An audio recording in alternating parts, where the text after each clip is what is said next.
Welcome back to the Stephen A. Smith Show. Before I get on out of here, I had to talk about a story that's very, very important. And albeit indirectly, it involves... Is the WNBA about to commit the biggest financial suicide in the history of modern sports? It sounds like hyperbole, but when you look at the numbers, the egos, and the money sitting on the table, it feels like we are watching a slow-motion car crash. We are witnessing the single most marketable female athlete on the planet. Someone who transformed college basketball into a primetime spectacle, being treated like a burden by the very league she is saving. But the days of Caitlin Clark accepting the disrespect for the sake of growing the game might be officially over. A new player has entered the arena, and they aren't offering charter flights or a pat on the back. They are offering generational wealth that makes the WNBA salary cap look like a rounding error. And now the loudest voice in sports media, Stephen A. Smith, has seemingly confirmed what we've all been speculating. The exit strategy is real. The money is foreign, and the fallout is going to be catastrophic. Let's start with the number that broke the internet, $76,000. That is the base salary for the number 1 overall pick in the WNBA draft. To put that into perspective, the NBA mascot for the Denver Nuggets makes roughly $600,000 a year.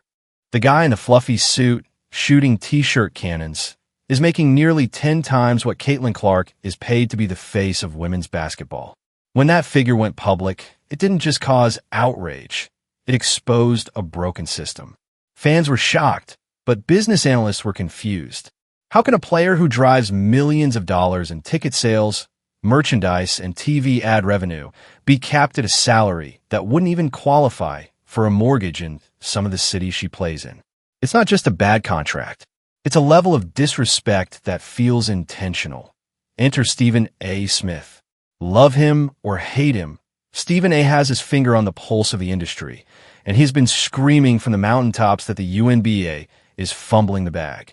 He's been the one pointing out the absurdity of the jealousy and the gatekeeping directed at Clark.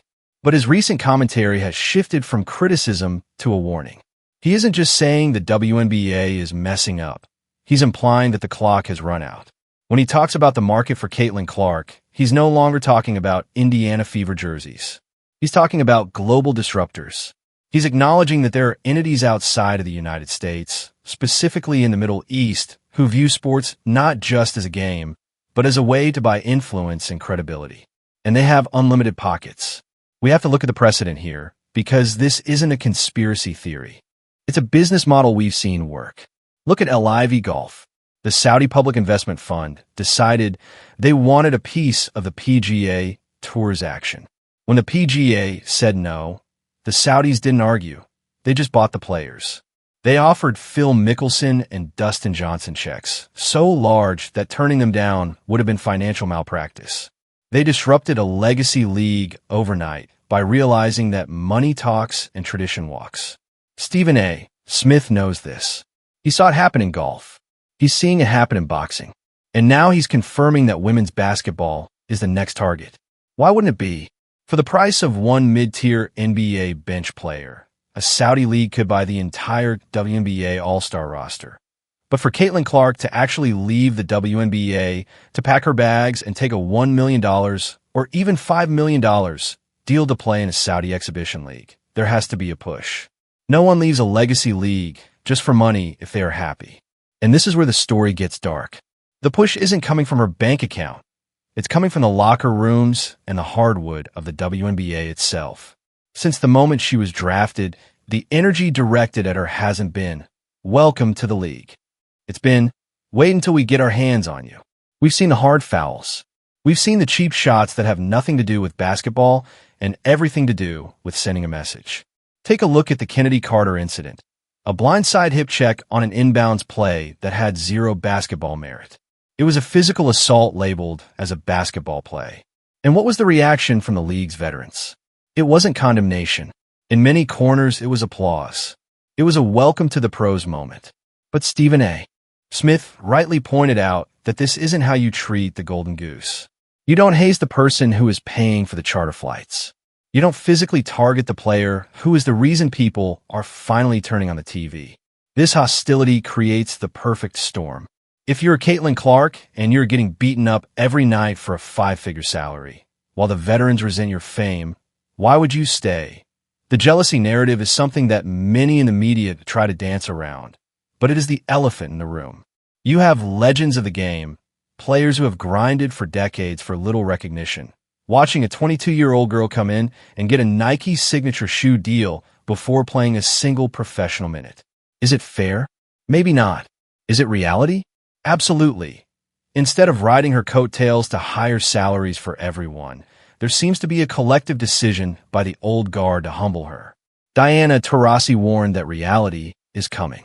Well, the reality is that Caitlin Clark is an economy unto herself.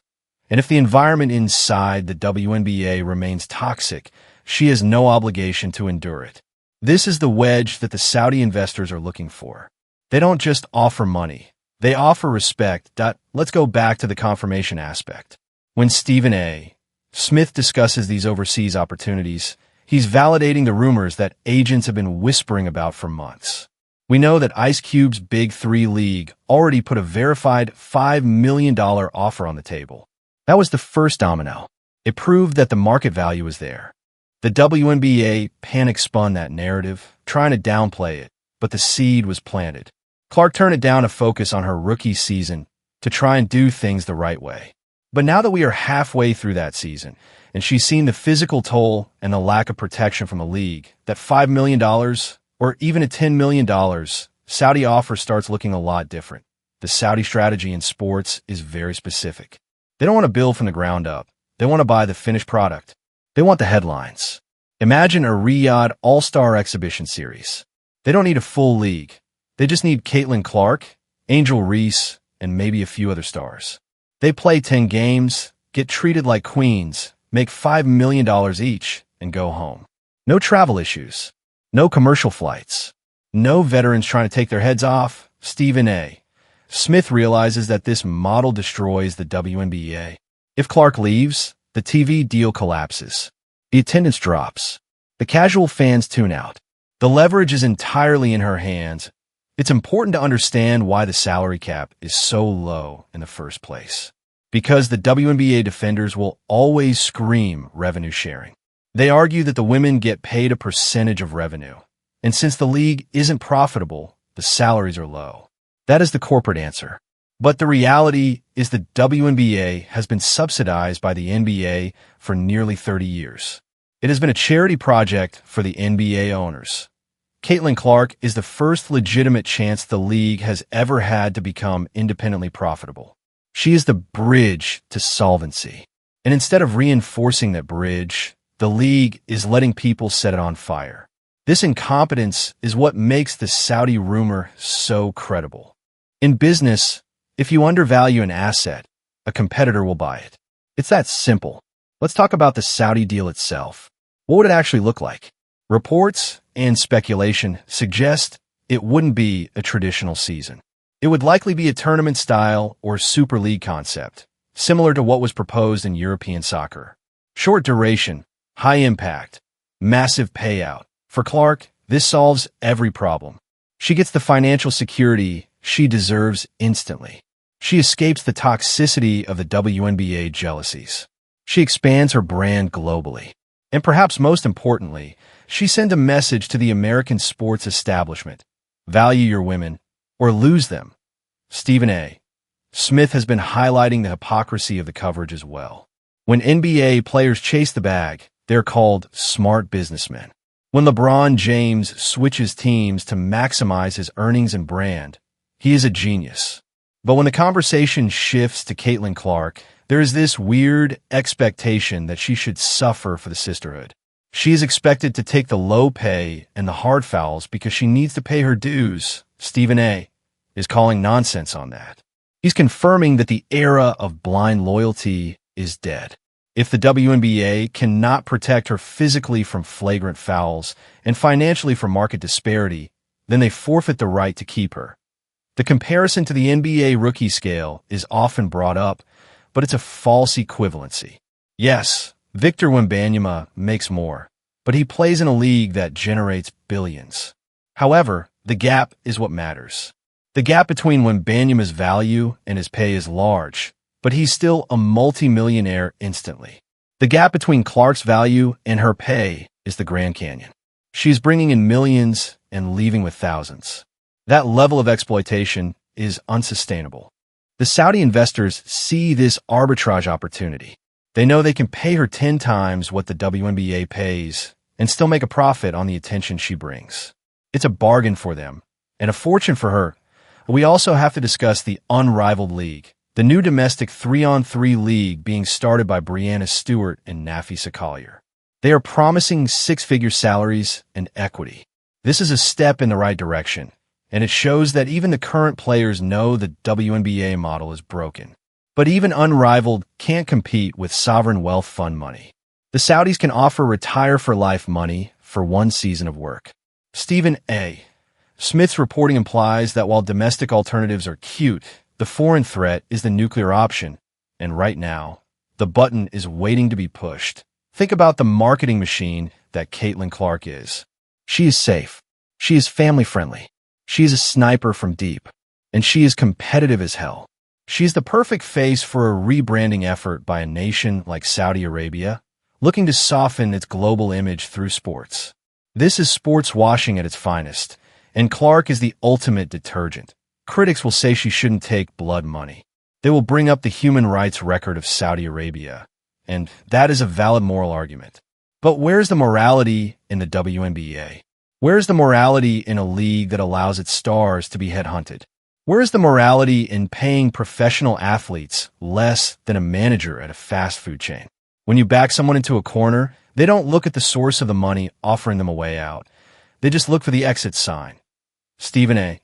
Smith has also pointed out the racial dynamics at play, which adds another layer of complexity. He has discussed how Clark's race plays into her marketability and the resentment she faces. It's an uncomfortable conversation, but it's part of the soup. The Great White Hope narrative has been placed on her shoulders, whether she asked for it or not. This exacerbates the tension in a predominantly black league. If Clark feels that the racial tension is making her workplace hostile, a neutral ground, an international stage where she is just a global superstar and not a symbol in an American culture war, might look very appealing. The silence from the WNBA commissioner, Kathy Engelbert, has been deafening through much of this. Yes, they announced the charter flights, but that was reactionary. That was a panic move after Clark was accosted at an airport. Reactive leadership is weak leadership. Stephen A. Smith is essentially doing the commissioner's job for her, marketing the stars and calling out the problems. But he's also serving as the Grim Reaper. He is telling the league, fix this or she is gone. And the confirmation of these high-dollar offers is the final warning shot that if Caitlin Clark leaves, what happens to the fever? What happens to the TV ratings? They plummet. The casuals go away. The WNBA returns to being a niche product that loses money. The veterans who targeted her will be left playing in empty gyms again, wondering where the attention went. It is a classic case of cutting off your nose to spite your face. Stephen A. Smith sees this tragedy unfolding. He sees a league that is so obsessed with fairness and seniority that they are actively driving away the only person who can make them all rich. That let's dig deeper into the shocking one-game Saudi deal mentioned in the title. Why is one game such a shocking number? In the NBA, 1 million is nothing. But in the WNBA, the Supermax is around $240,000. A one-game offer is 4 times the maximum salary of the greatest veterans in the league. It shatters the pay scale. It breaks the union. If Clark takes one game, every other player will look at their $100,000 contract with disgust. It causes a labor revolution. This is why the WNBA is terrified. They can't afford to match it, but they can't afford to let her go. They're trapped in a prison of their own economics. And let's not forget the endorsements. Caitlin Clark makes her real money from Nike, Gatorade, and State Farm. But here's the kicker. Those brands are global.